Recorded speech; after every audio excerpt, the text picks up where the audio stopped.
United इन्सुरेन्सले लाभांश वितरण नगर्ने शेयर धनीको हात खाली। युनाइटेड इन्सुरेन्स कम्पनी लिमिटेडले गत आर्थिक वर्षको मुनाफाबाट शेयर धनीहरूलाई लाभांश वितरण नगर्ने भएको छ।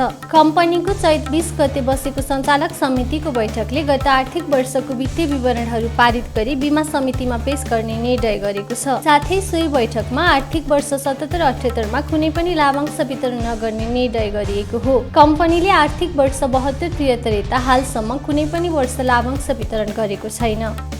रोकिएन नेप्सेको ओह्रालो यात्रा, निरन्तर खट्दै शेयर बजार। शेयर बजारले लगातार ओह्रालो यात्रा तय गरिरहेको छ। आज सोमबार पनि शेयर बजारको ओह्रालो यात्रामा निरन्तरता देखिएको छ। लगातारको करेक्सनले लगानीकर्ताको मनोबल पनि घट्दै गइरहेको छ। नेपाल स्टक एक्सचेन्जका अनुसार आज सोमबार शेयर कारोबार मापक नेप्से परिसूचक 15.94 अङ्कले घटेर 2497.47 बिन्दुमा झरेको छ। नेप्से 0.63% घटेको हो। यस्तै सेन्सिटिभ परिसूचक पनि 2.47 अङ्कले घटेर 466.55 बिन्दुमा झरेको छ। कुल 226 वटा कम्पनीको 34,29,917 किता शेयर खरिद बिक्री हुँदा 1,58,46,71,562 रुपियाँ बराबरको कारोबार भएको नेप्सेले जनाएको छ।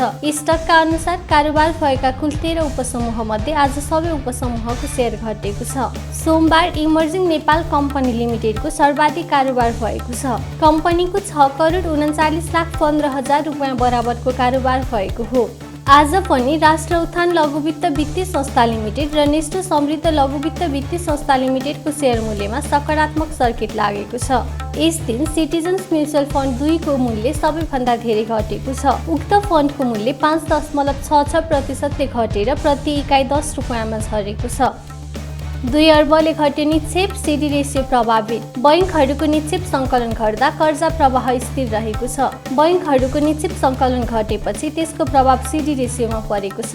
नेपाल राष्ट्र ब्याङ्कका अनुसार चैत 19 गतेसम्म ब्याङ्क तथा वित्तीय संस्थाहरूमा कुल 48 खर्ब 98 अर्ब रुपियाँ निक्षेप रहेको छ। चैत 18 गते ब्याङ्कहरूको निक्षेप 49 खर्ब रहेको थियो। एकै दिनमा ब्याङ्क तथा वित्तीय संस्थाहरूको कुल निक्षेप 2 अर्बले घटेको हो। यसै अवधिमा वाणिज्य ब्याङ्कहरू निक्षेप पनि 1 अर्बले घटेर 43 खर्ब 29 अर्बमा झरेको छ। ब्याङ्क तथा वित्तीय संस्थाहरूको कर्जा लगानी भने 47 खर्ब 1 अर्बमा स्थिर रहेको छ। बैंकहरूको औसत कर्जा निक्षेप अनुपात सिडी रेसियो 90.82% बाट बढेर 90.84% पुगेको राष्ट्र ब्याङ्कले जनाएको छ।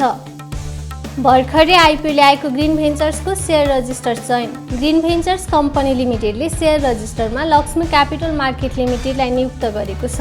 कम्पनीको सञ्चालक समितिको बैठकले यस कम्पनीको धितोपत्र कारोबार सम्बन्धी अभिलेख राख्ने, दाखिला खारिज, नामसारी रोक्का राख्ने लगायतका शेयर धनीहरूको लागत अद्यावधि गरिराख्ने सम्पूर्ण कार्य गर्नका लागि लक्ष्मी क्यापिटल मार्केट लिमिटेडलाई शेयर रजिस्टरमा नियुक्त गरेको हो। अब उपरान्त कम्पनीको शेयर रजिस्टर अन्तर्गतको सम्पूर्ण कार्यहरू लक्ष्मी क्यापिटल मार्केट लिमिटेड मार्फत हुनेछ। गोल्डम्यान इन्भेस्टमेन्टले भन्यो, कम्पनीप्रतिको आरोप कपोकल्पित, कानुनी प्रक्रियाबाट गलत साबित गर्नेछौँ। गोल्डम्यान इन्भेस्टमेन्ट कम्पनी लिमिटेडले कम्पनीप्रति आएका समाचारबारे बोल्दै एक प्रेस विज्ञप्ति सार्वजनिक गरेको छ। विज्ञप्तिमा भनिएको छ, यस गोल्डम्यान इन्भेस्टमेन्ट कम्पनीबारे पछिल्लो समय केही अनलाइन सञ्चार माध्यमहरूमा आएका भ्रामक कपोकल्पित समाचारबारे यस कम्पनीको ध्यानाकर्षण भएको छ। कपोकल्पित समाचार प्रकाशन भएको प्रति कम्पनी खेद व्यक्त गर्दछ। कम्पनी विरुद्ध दूषित मनसाय राखेर समाचारहरू प्रकाशन भएकोमा आफ्ना साझेदार, स्टेक होल्डर तथा सम्पूर्ण नेपालीमा भ्रममा नपर्न विज्ञप्ति मार्फत कम्पनीले अनुरोध गरेको छ। आफूहरू नेपालको कानुन अनुरूप चलिरहेकाले कम्पनी विरुद्ध कुण्ठित मनसाय राख्नेहरू विरुद्ध कानुनी प्रक्रियाबाट गलत साबित गर्ने विज्ञप्तिमा उल्लेख गरिएको छ। 6 महिनामै 43% बढ्यो बस भाडा, अब स्वचालित रूपमा भाडा समायोजन। सरकारले विगत 6 महिनाको अवधिमा सार्वजनिक तथा मालवाहक यातायातका साधनको भाडामा 43% वृद्धि गरेको छ।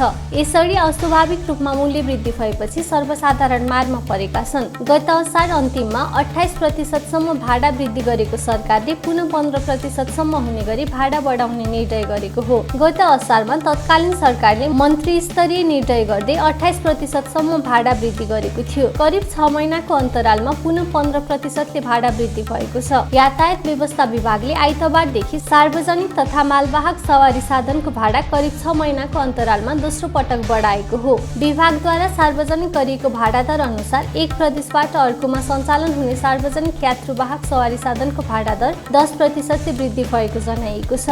सरकारले पहाडी बाटोमा चल्ने मालवाहक सवारी साधनको भाडा दर 13% र तराईमा सञ्चालन हुने मालवाहक सवारी साधनको भाडा दर 15% बढाएको छ। सङ्घको निर्णयसँगै छोटो तथा मध्यम दूरीको सवारी साधनको भाडा पनि वृद्धि हुने देखिएको छ।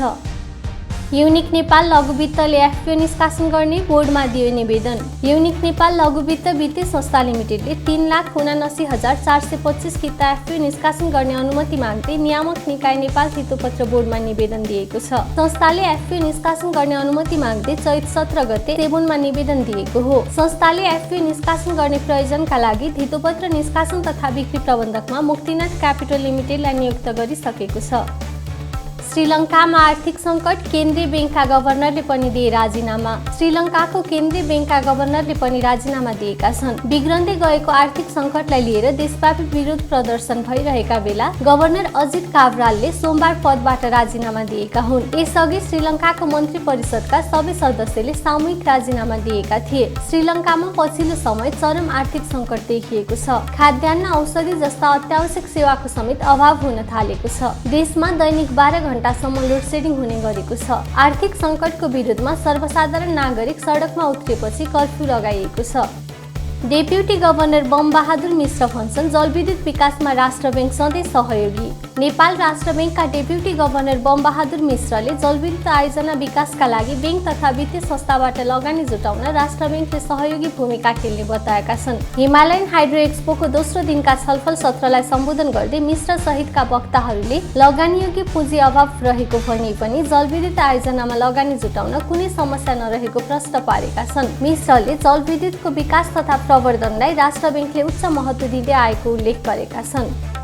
600ले घट्यो सुनको भाव, 10 रुपियाँले घट्यो चाँदी। सोमबार सुनको मूल्य तोलामा 600 रुपियाँले घटेर प्रति तोला 98,700 रुपियाँ कायम भएको छ। यस दिन चाँदीको मूल्य पनि तोलामा 10 रुपियाँले घटेर प्रति तोला 1,350 रुपियाँमा कारोबार भएको नेपाल सुन चाँदी व्यवसायी महासङ्घले जनाएको छ।